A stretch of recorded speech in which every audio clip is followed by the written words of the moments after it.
Hi, this is Mike Boland, Analyst with BI Kelsey, and welcome to our ongoing series on video presentations, coming from the things we're seeing and doing from the various coverage areas of BI Kelsey Analysts. So today what we're going to do is go over the 5 biggest trends that are driving location-targeted mobile advertising and content delivery. So we're going to go through these each one by one, and a logical place to start is the numbers. Where are we now when it comes to mobile usage, as is often the kind of leading indicator for a lot of different opportunities in media? What are users doing? So where are we now? Right now, mobile smartphone penetration, according to BIA Kelsey forecast data, is about 72% in the United States. Interestingly, 25% of search query volume is now happening on smartphones. Now, search is just one form of engagement and one format that we measure in mobile, but it's a telling one in terms of user intent and what users are doing. So right now, about a quarter of search query volume happening on mobile. Interestingly, half of those searches have local intent, which is very interesting, of course, because that compares to only 20% of desktop searches that have that same local intent to do or to buy or to see or to eat something in one's local vicinity. So that's a theme that's going to be coming back a lot throughout this presentation. But the point for now is that very much indeed we're seeing a rise in all of these different areas of mobile engagement. Now, one challenge is that ad dollars have not kept pace with that. Now, this is a chart that I actually used to show a lot, and I stopped showing it for a while, but I think it deserves revisiting because Mary Meeker recently updated this chart a few weeks ago, and I think this really represents a lot of important trends that underlie some of the things I'm going to be going over. This is from Mary Meeker's known as her annual data dump, which is the Kleiner-Perkins Internet Trends Report that she does annually at the Code Conference, formerly the All Things D Conference. So anyway, what this shows, for those unfamiliar, is the different media forms that users are spending their time with on a daily basis. So what is the share of time spent with media in each of these different formats? Conversely, what is the share of advertising dollars going to each of these formats? Now, the big story here often is that there is that imbalance or that gap we see in mobile, where it now represents 20% of the time users spend with media, but only 4% of the time that 4% of the ad dollars going towards these different media. Now, usually when this slide is invoked, it is to point out the headroom for mobile's growth to catch up with all of that usage. And I certainly agree with that point, but I think that it's equally important that I don't hear often said is that in the meantime, what we see here in this imbalance, if you look at it in supply and demand terms, is that the usage, the 20%, represents an oversupply of ad inventory. And what do we see in marketplaces when there is an oversupply? Prices go down. And we're essentially seeing that now in mobile ad marketplaces. And that's certainly the case when an oversupply of inventory equals undervalued ads. Sure enough, that's what we're seeing. On the desktop internet, CPM rates, when compared with the comparable mobile internet inventory, desktop is showing about a 5x increase in value still.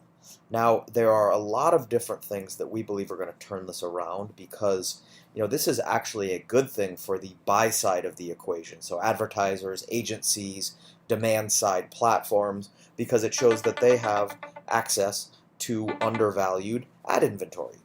Now, interestingly, for the sell side of the equation, so that's media publishers, that is it is others that are app developers, anyone that really building products in mobile that is looking to monetize that through ad support.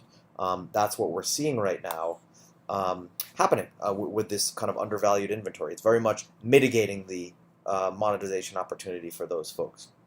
So this we believe is going to turn around based on a lot of sources of premium ad inventory that are developing.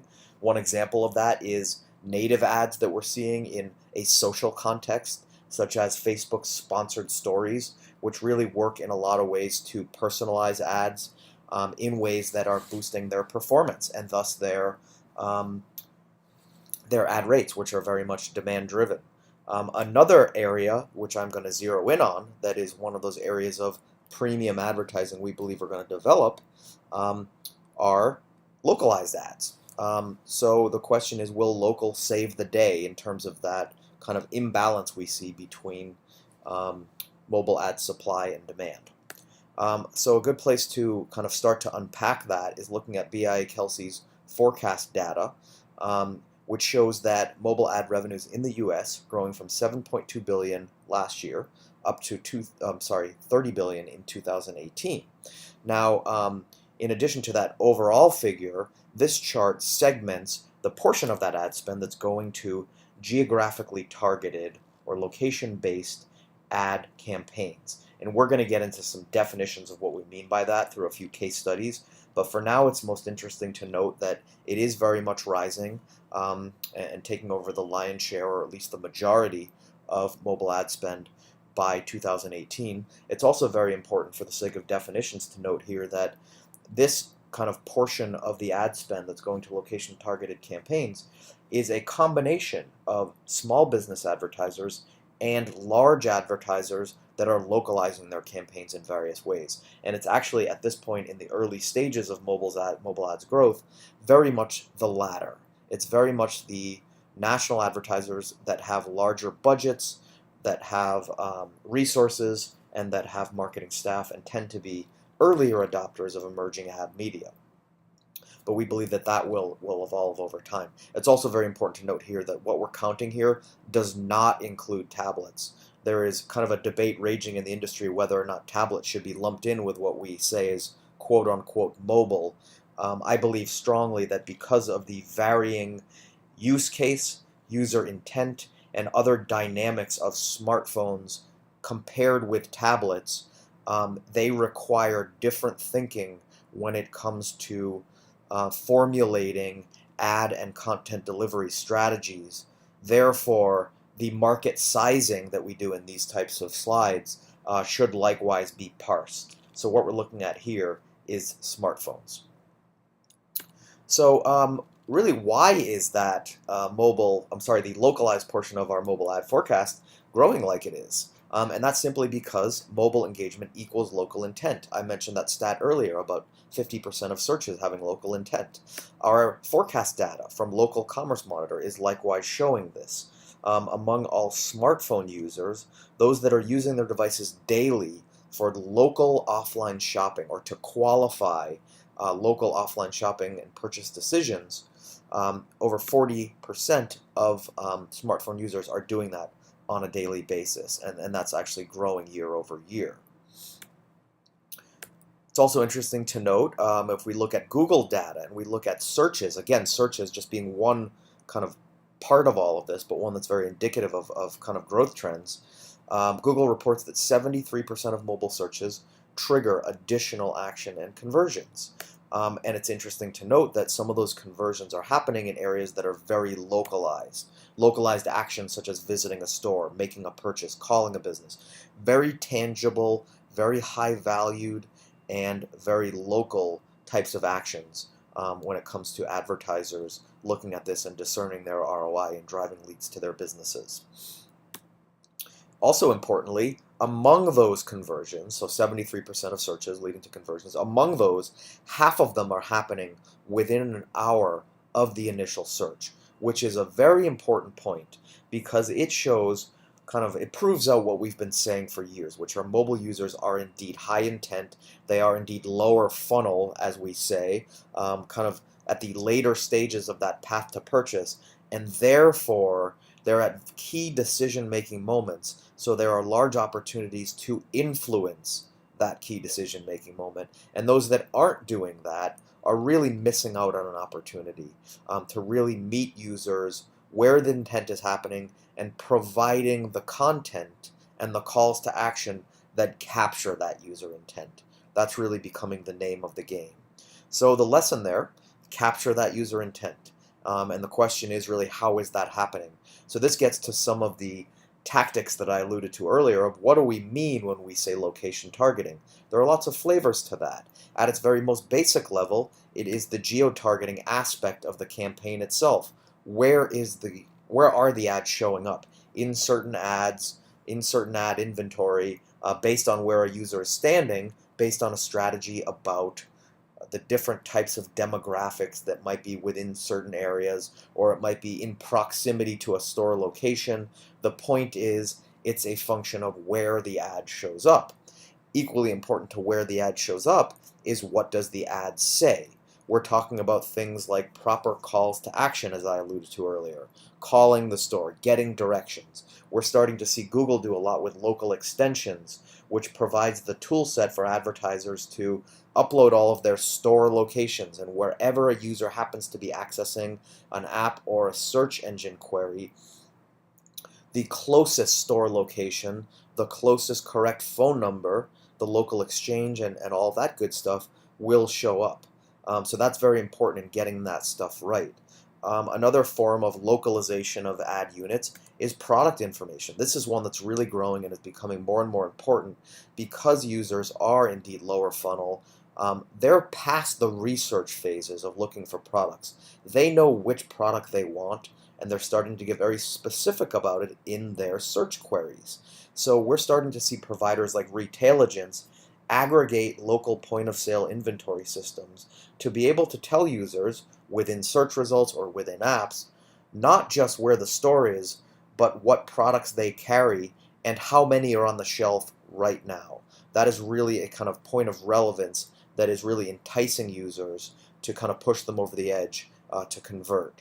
Another important area is the ad units themselves in display or search ads that have certain ad copy or creative that has location relevant terms or expandable units that can launch a map but really brings people in by that kind of ad copy, such as a dynamic proximity indicator.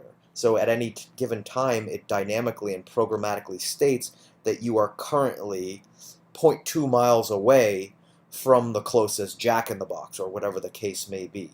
That kind of dynamic calls to action and local ad copy have known to increase performance. And then lastly, in terms of these flavors of location targeting, not just the ad copy in terms of location language, but location-related variables. There are rich data sets that are opening up, such as weather, which is, of course, very location-oriented. It may be raining in New York and sunny in San Francisco, and an advertiser like Crunch will want to modify programmatically their ad copy and calls to action based on those weather patterns and the type of messaging that might resonate with users on a rainy day. For example, Crunch saying, "It's raining out, come run on the treadmill instead of out in the rain. And here's a coupon, here's our closest location, you are 0.5 miles away." So these types of technologies inventing new ways to localize ads are really what we're talking about when we measure localized ads and some of those best practices. So the important point here is that it's actually working. Those advertisers, those ad networks, those ad tech providers that are actually providing these best practices and following these best practices are indeed seeing results. This is a slide from Verve showing that there is a clear lift in click-through rate when some of these best practices are followed. Not only click-through rates, but secondary actions, like finding out more about a product, or calling a business, or generating directions.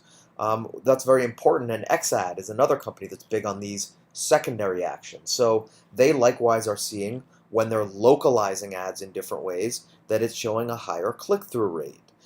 They're also showing, importantly, that it's the post-click activities, or secondary actions as they're also known, are happening.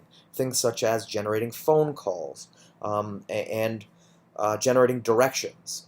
These are very important among the types of advertisers that are landing business in these ways. So phone calls is big among services that that have appointment scheduling over the phone, or restaurants with reservations.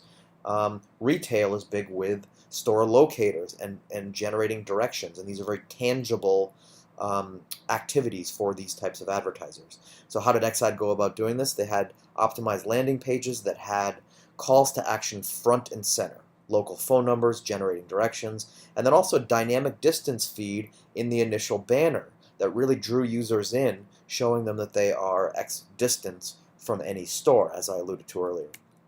Another interesting thing that Exad's doing with Scion is really reinventing the geofence. We've traditionally thought of geofences as drawing a circle around a given business. However, that's very limiting in that you may be getting wasted impressions, because within that circle there might be ad waste in terms of different pockets of area where your customers or your affinity groups may not be. So overlaying more complex or robust data sets about different things, such as where your users are, or what time of day, or how far someone might be willing to travel for a given product category, or a different kind of weather condition. These are all very important data sets that are making the geofence smarter. So Exad, by following this, showed a 40% lift in click-through rate with this smart fence technology as opposed to traditional geofences, and importantly again a 120% lift in secondary actions, so calls, directions, and these other things that I've mentioned a few times. So it's also important to note, I don't want to give too rosy of a picture here, that when those best practices that I just went over are not followed, we start to see some kind of disingenuous behavior happen from kind of other ad networks in the industry. So ThinkNear did a study where they measured location accuracy of ad requests given by some mobile ad networks, and the mobile industry overall got a 49 out of 100 for location accuracy. Now what's happening here is 67% of industry ad requests are saying they include a latitude and a longitude. So that's great. That shows that advertisers are providing this, or advertisers are demanding it, excuse me, and ad networks are providing it. However, 34% of those ad requests were accurate within 100 meters of a user's true location. So the way ThinkNear found this out was they had an opt-in panel of many, many users, many impressions, and they asked users at random times, what is your exact location? And then at the same time, they asked the publisher of a given app about the ad request and about the lat long they were providing, or in some cases the ad network, what they were providing, and they found that there was a huge disparity in many cases. Sometimes it was off by miles. And that's a problem, and the culprit here are the ad networks that are really latching on to this overall location demand and location kind of opportunity. And some of the ways they're doing this is to claim a lat-long accuracy, but really what they're doing is just inferring that from more of an amorphous large area and then just picking a point somewhere in there and then saying that's the lat-long, when really that's rather inaccurate. Now, sometimes we see, and this does not include some of the providers that I mentioned, like Exad in Place, that really are executing best practices around location, and the ways they're going about doing that could be an entire presentation in itself, and I'm glad to talk about that offline. But the point is that there's really a missed opportunity here because of all the things I mentioned. A lot is at stake here, because when true location opportunities are practiced, there's really a lot of tangible benefits that can be seen for that. So the takeaway here in kind of the public service announcement and the kind of buyer beware message is that for advertisers, make sure location targeting promised by ad networks or exchanges is accurate, and ask about their sources and methodology, and really educate yourself on what the best practices are there, and make sure that the location information that you're being promised is actually being fulfilled. So next what we're going to do is drill down into some of the things that I alluded to earlier when talking about secondary actions, such as phone calls and store directions, because these things are important because we live in an offline world, but still the kind of advertiser and the buy side mentality out there is still very much in an online world in measuring clicks and e-commerce and other things. So to really kind of illustrate that, 6.2%, it's a magic number here, of spending retail spending is e-commerce. The vast majority of retail spending in the US is all happening offline in brick and mortar businesses. It's a very important point. There's been so much excitement over e-commerce and measuring clicks and measuring conversions on the desktop, and that's fine because that's the closest proxy on the desktop we had to be able to discern conversions and value. However, now that we live in a mobile world and these offline transactions happening, the device follows you with you to the store. So the opportunity to track that path to purchase is something that compels better metrics. So another important number here is 1.4 billion. That is the portion of that offline ad spend that is influenced online and in mobile, and increasingly so in mobile. So what this really says is that for any businesses that have conversions that occur offline, which is most businesses, if you are not optimized in mobile with location-based strategies, some of the things I mentioned and many other topics, you are missing out on 40% of your addressable market to the tune of about $1.4 billion. Now, for businesses that conduct e-commerce exclusively, eBay sellers, e-commerce companies like Zappos and Amazon, that's fine if you don't have these localization strategies. But those businesses that do really need to kind of get their game in order in terms of location-based strategies, because this quantifies really what is on the line if you do not do that. So the lesson: stop looking at the world in clicks and online conversions. Again, back to that kind of desktop mentality and that kind of habit creep that we've inherited from the desktop. To further illustrate that point, Placed, a company that we talk to a lot, did a study in which they measured a few different retail campaigns, and especially in different kind of areas of retail, some of which require an offline purchase, such as consumer electronics and other things. And they measured 3 different campaigns. In the first campaign, it was a very correlated path between click-through rates and store visits. The second campaign, not much of a difference, but a little bit more of a rise in the actual store visits they were seeing as opposed to the clicks they were measuring. But in the third campaign, this represents certain kinds of retail establishments and certain kinds of retail campaigns where the true value and return on investment, return on ad spend that can be seen is really seen through store visits. Now, what this says is that if that red line were not there and one was only measuring click-through rates, they would get a skewed and an inaccurate portrait of what's happening in this campaign and what is actually performing. And in some cases, they might even turn down or turn off that ad campaign because they are getting an indication that it is not performing, when in reality it is performing quite well. It's just the wrong metric being looked at. What we have here is a case study from Adidas. And what I'm going to do now is launch this movie because I think this is very interesting and indicative of the not measuring clicks kind of paradigm that I just mentioned. Adidas has always felt like mobile is the right thing to do. It's the right place for us to be. It's really the ability to connect the investment to the return. My name is Nicole Mills. I'm the Senior Digital Marketing Manager for e-commerce at Adidas America. My name is Carrie Smith, and I am the Director of Mobility at iProspect, based here in New York City. When it comes to measuring mobile, if we were to look at a one-to-one response or a one-to-one measurement of what our media budget is driving on our mobile site, we're missing a big part of that picture. As performance marketers, a lot of the time we look at direct response.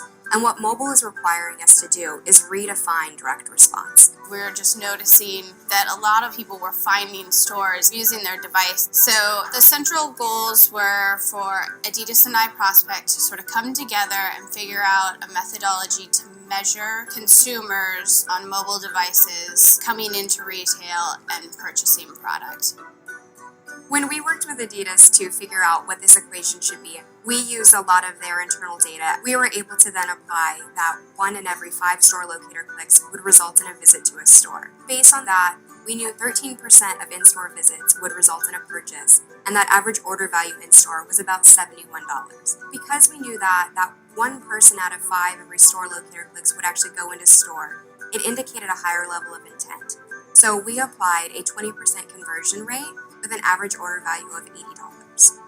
After we ran a couple of tests, we were able to identify that every store locator click was then worth $3.20 for the brand. Once we applied this equation, we found a 680% incremental lift in ROI. Before, all we would be able to track was if someone made a conversion in the e-commerce channel. After this case study, we now can apply some of these assumptions to then net a positive ROI. At Adidas, it was like, aha, we can play in this space.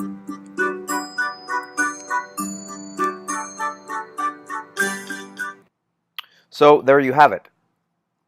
That was an interesting case study, given that iProspect is indeed kind of doing some of these things we're talking about with Adidas and with Google to measure store visits. And the way they've gone about it, as you just saw, was very much based on kind of extrapolating the value of those store visits based on Adidas's data, which were kind of a firm foundation of data on which to base that.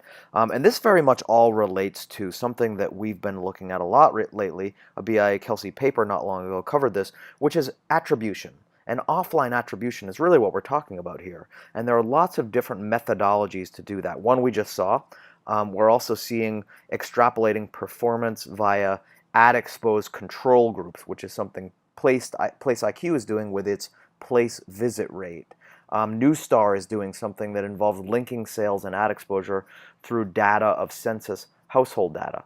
We're also seeing things like Facebook work with companies like Datalogics to bring in credit card data to work on offline purchases that are linked to various forms of social engagement to really kind of close that attribution loop. And then also we're seeing Placed, which is an interesting company we talk to a lot, that is building an opt-in panel of user groups that they kind of unleash on the world and then will kind of be tracked pervasively in order to pick up different patterns in consumer behavior that are then extrapolated to be able to see that what users are doing after they see or engage with an ad in terms of showing up at or near a given store. So we'll drill down on that for a second as a case study. What Placed is doing is, as part of that opt-in panel-based approach, it both has an app which incentivizes users to share their location, or it has an API which developers can use to build that functionality into their apps. So through the combination of those two methods, has built a rather large and statistically significant panel of mobile users in which it can track and gain some of these kind of insights about offline behavior. So one of the ways it applies this is working with different companies to basically pinpoint the affinity groups around that brand. And that can be a combination of users that have downloaded that app and a number of other things. And then what they can do is see what those users are doing in terms of showing up at other places, for example, competitors' locations. So this brings up the art of geo-conquesting, which is advertising at or near competitors' locations. So it really starts to enable that in more robust ways. But one other interesting thing that Place did with respect to geofencing is that they took what is kind of the traditional geofencing model that we talked about earlier, basically drawing a circle around a given location, and they applied all of this kind of offline behavioral tracking data of all of their users to come up with this much more multi-dimensional picture. And this is actually the same picture of New York. JCPenney locations, those 3 locations, are actually represented here. And what we're seeing here is the kind of heat map where the vertical bars are indicating the different kind of ad requests and opportunities based on where these different affinity groups are traveling and where they're showing up. So not surprisingly, the actual store locations are where a lot of these opportunities are happening. So the traditional geofencing model, does work here according to this, but there's also a lot of other opportunities that Placed has been able to uncover, like some of these other spikes in incidents of different affinity groups showing up at these locations. So what this really indicates, and what the good folks at Placed kind of deduce from all of this after looking at these data and looking at the map for a while, that these are actually subway stops where these things are happening. So these are places where users are, and in a lot of cases it's commuters coming in the morning and emerging from the subway at these places. So it really indicates an opportunity and a time to hit a bunch of different users with targeted messaging, because they're concentrated in these areas at certain times of the day. So really one of the lessons here is not just exactly what Place found out, but the overall message of tracking users and using all of these interesting data sets that we have is really uncovering opportunities to make some of these opportunities more transparent than they have been by not utilizing lots of this data. So this really gets into the next chapter of the presentation, which is big data, and what's happening with discovery and search and some of these trends that are really enabling advertisers and publishers to have a more robust sets of data to work with to optimize campaigns on an ongoing basis. So, I almost feel silly saying it. Big data has almost become a cliche, but it's also a very legitimate principle, even though it might be overused. So the age of big data is very much bringing predictive modeling to mobile. And one of the ways that's happening is something like Google Now, which is a representative example of what we see happening in kind of predictive modeling and push-based discovery. So Google has created Google Now as a tool on both desktop and mobile to be able to peer into some of the data sets that it has access to, such as your calendar, your inbox, your travel schedule, and other things like the weather. So based on all that, it can say, you have a flight coming up tomorrow. It's expected that it's going to rain. There is construction happening on your route to the airport, so leave a half an hour earlier and take this alternative route.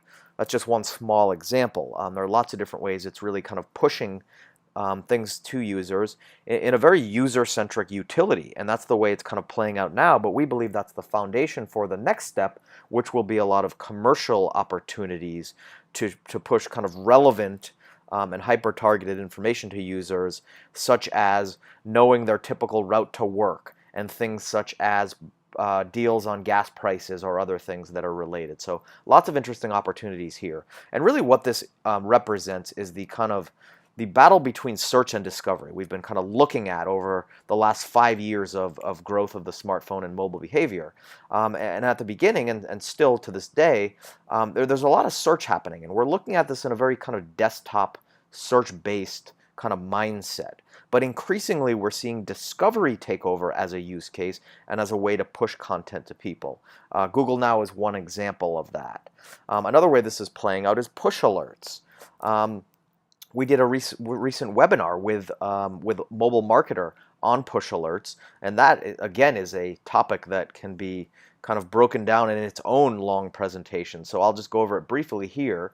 Some of the things driving push alerts are the fact that there are 1 million apps out there in Apple's iOS App Store alone. That's led to app fatigue. There's high abandonment rates. 25% of apps are downloaded once and then never used again. And then also importantly, the highest valuations in today's app environments are those that incite active daily usage, not just a download, but daily usage on an ongoing basis. That stickiness, that lock-in effect, it's very much one of the reasons why Facebook paid $19 billion for WhatsApp.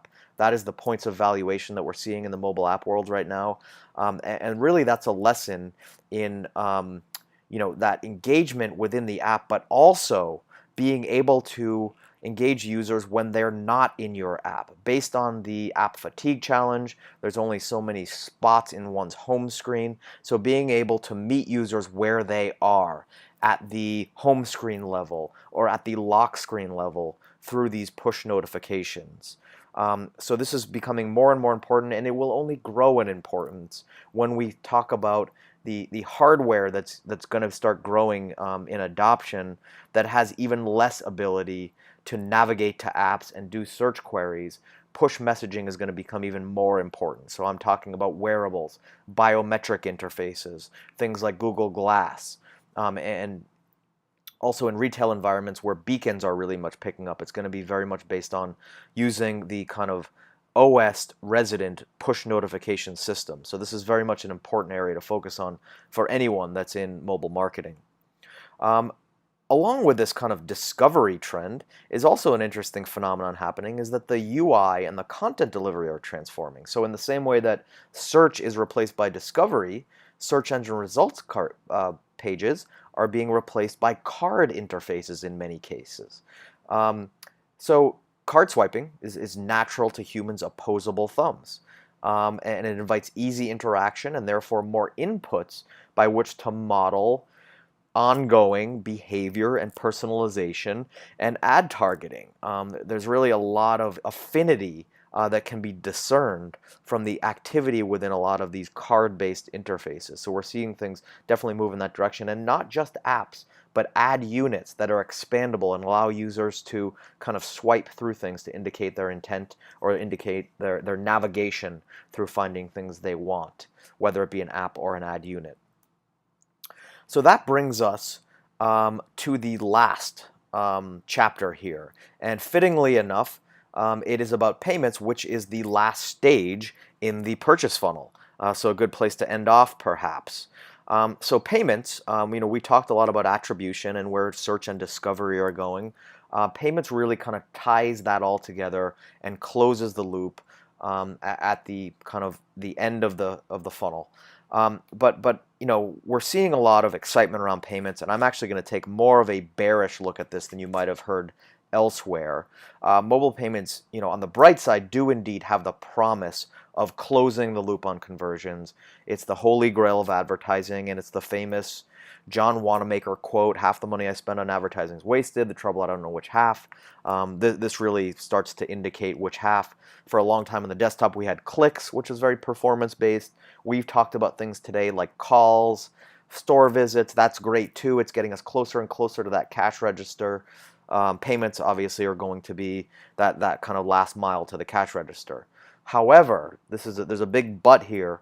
We're nowhere near that day yet. And I think that the world of media and advertising and technology needs to kind of take a step back because mobile payments are still very nascent, still very, very experimental, hugely fragmented.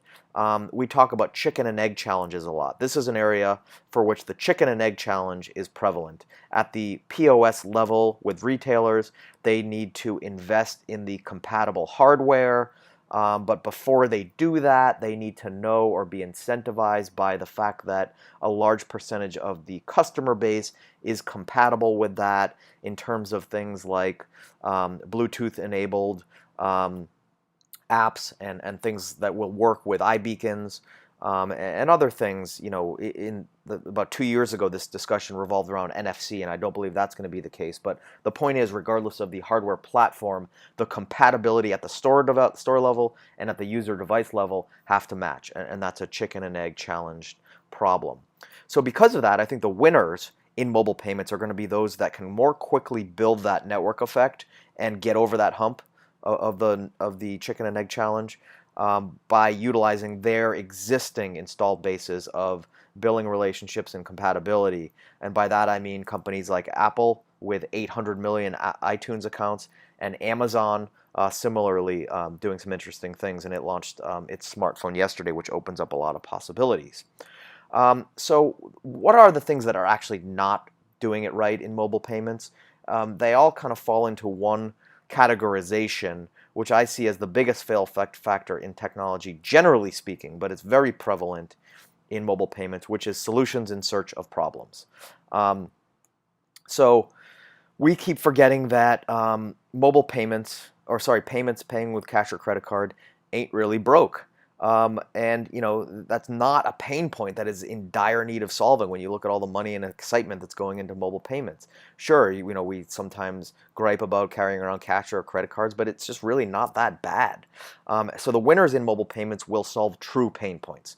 What I don't consider to be pain points is carrying around too many credit cards. Coin is an example of this, where it's this kind of contrived, long, sign-in process, setting the thing up, and the value proposition is essentially having, instead of 4 credit cards, one credit card. So you've reduced the weight of my wallet by a few microns. Congratulations. That is not going to be a great enough value proposition to inspire masses of mainstream users. So I think that the things that are going to capture interest and adoption, and I don't mean to be so down on coin. I think there are other things they're starting to offer that will be important. But the things that are going to offer real consumer value are things like preventing people from having to wait in line, forgetting what I bought last time, and grocery lists and loyalty programs. Those are pain points. We see a lot of people working on that. And then saving receipts, having all the payments happen in the background. You don't have to worry about it, and then being able to easily expense those things. That's popular among a lot of business travelers that spend a lot of money and are a large target market for a lot of this. So what are some examples of solved pain points that fall in line with those things? PayPal's one. Not necessarily everything PayPal's doing, but I like what they're doing with their app that allows users to order ahead and pick up an item and skip the line. So with the PayPal app for participating merchants, you can see their menus or their inventory and buy something in advance and then pick it up. It has a certain utility to that, saving time, but also a certain vanity factor and kind of feeling like a VIP. In areas like coffee, it's great because you're in a hurry in the morning, and that's a product where you might be ordering in a very habitual manner, the same thing every day. Makes a lot of sense for this type of solution. For the same reason, Starbucks has done a lot to kind of speed up the point of sale at their stores and really put mobile payments on the map. And the last one I'm going to mention here in terms of examples is one that payments is actually not even its core product at all. It's kind of an incidental part of its product. Its core product is something totally different, yet it is one of the providers that has nailed mobile payments better than anyone I've seen yet, and that is Uber. Uber takes away the running meter, the anxiety around with looking at the meter, deciding how much you're going to tip, doing the math about the tip, or even when you're paying with a credit card, having to deal with the process of swiping your credit card, dealing with that gross touch screen that's hardly responsive and you're on a busy intersection. Uber, you just walk away. It's all included. It happens in the background. You get emailed a nice receipt with a map of where you traveled. It's great for expense reports. Really takes a pain point out of the process and happens in the background where that kind of sticker shock of seeing the price kind of goes away. So the kind of psychological aspects of it are causing a lot of people to use it because it's something you just don't really have to worry about. It just works. It works by taking friction out of the process. So the last thing I'm going to go over here is what I see as the future of mobile payments, and that is Apple. I think a lot of people talk about Apple as really a sleeping giant here, so that's nothing new, but I have not yet seen anyone really describe what I believe is going to be the vision of how Apple goes about this. We mentioned how they are using iTunes to really have an installed base of all of those users, but I think the way that's going to play out is using iTunes to purchase physical goods in store. So examples, say you're sitting in Target, scan a UPC with the iPhone, pay with iTunes, and then go on your way. And I think that that's interesting because it provides an opportunity in an environment where there are roving transactions throughout the store. People don't have to go through the traditional bottleneck of a checkout aisle. I think that's also attractive to retailers because they can increase basket sizes and optimize sales and store operations by having these roving transactions throughout their store space rather than concentrating into that bottleneck, which leads to abandoned carts. It leads to a lot of other problems. So the dirty little secret is this is nothing new. Apple's already doing this at its own retail stores. It's already ripped out the traditional checkout aisle in favor of these roving transactions, which store associates administer. The next step is to take that guy in the blue shirt out of the equation altogether, and you can just do it yourself. And guess what? You can already do that. At Apple's stores, you can use its Apple Store app to scan items for a certain percentage of its inventory that keeps growing, to basically scan something, pay up with iTunes, and then go on your way. No lines, no cash, no swiping a credit card. It's beautiful. And it's going to really work great in certain retail environments. So the next step is to bring it outside of Apple stores to third parties. I mentioned Target. I think it'll really shine at a place like IKEA, where it's a cavernous maze. You can use iBeacon to navigate you through the maze, scan items, pay for them, and then go on your way. There are, of course, challenges and barriers such as security, and authentication, and forming these relationships with third-party retailers, but Apple has proven over time that it has dealt with far greater challenges in upending different industries than what it's going to do here. So there's a lot of opportunities there. This is where I believe Apple's going to go. And that's it. That's a good way to end things off and looking at more of a kind of futuristic viewpoint.